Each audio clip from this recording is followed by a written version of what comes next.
Thank you, members of the committee. My name is Arnie Alpert. I'm the co-director of the New Hampshire program of the American Friends Service Committee. I live in Canterbury, which makes me a constituent of Senator French. Yeah, a good one at that. Thank you. It was in 1985 that the American Friends Service Committee showed up at the State House for the first time to oppose the death penalty.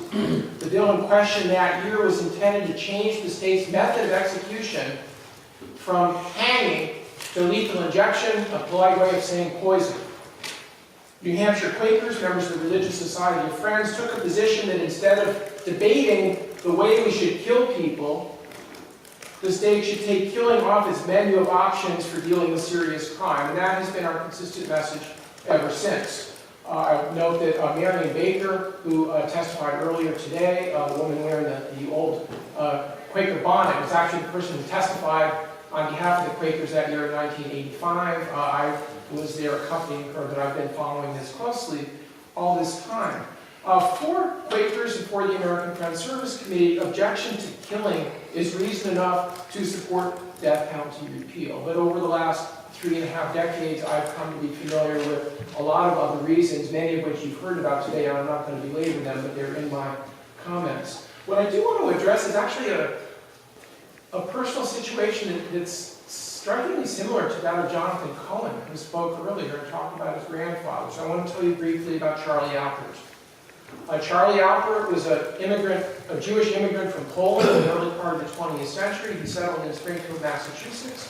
He opened a hardware store that became, with his brother, became known as Alpert Brothers Hardware.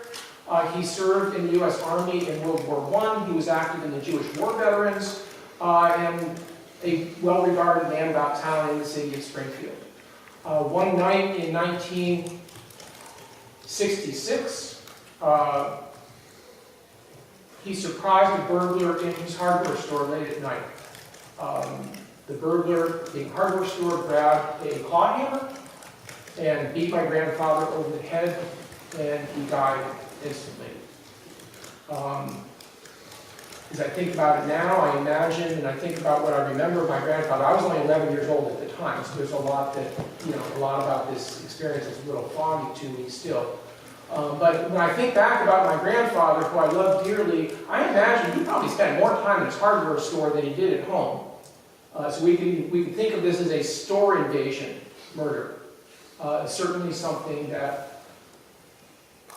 a violation of a place that I wouldn't say that it was sacred to him, that it was a place where he gave his heart and had his life was wrapped up in the doings of that store that had his name on it.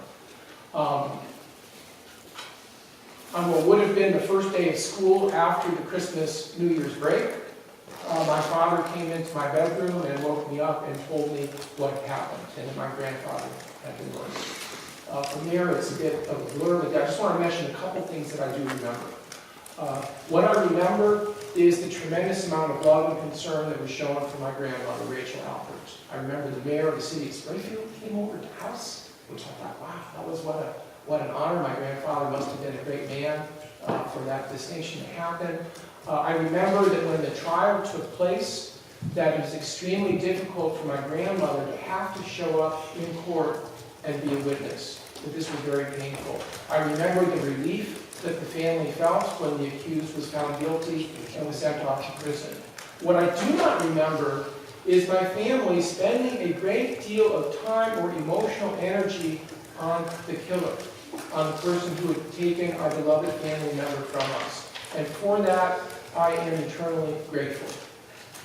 What I remember is that my family spent its attention on my grandmother and on each other, and we did the best we could of moving forward.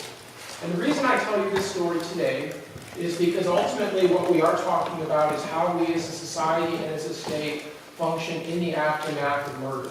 Murder which is always horrible, especially for the people who are affected. And it's not just the families, our whole communities are rent asunder when someone is taken from us unjustly and violently through an act of homicide. As we think about the just way to respond in this situation, for me, I come back to, in a sense, where I started. That it is wrong for the state to kill, it is wrong for anyone to kill in a situation like this, to take another life without reason. There is no reason why the state needs to take the life of someone, even someone who is taking the life of others. We do not benefit from it.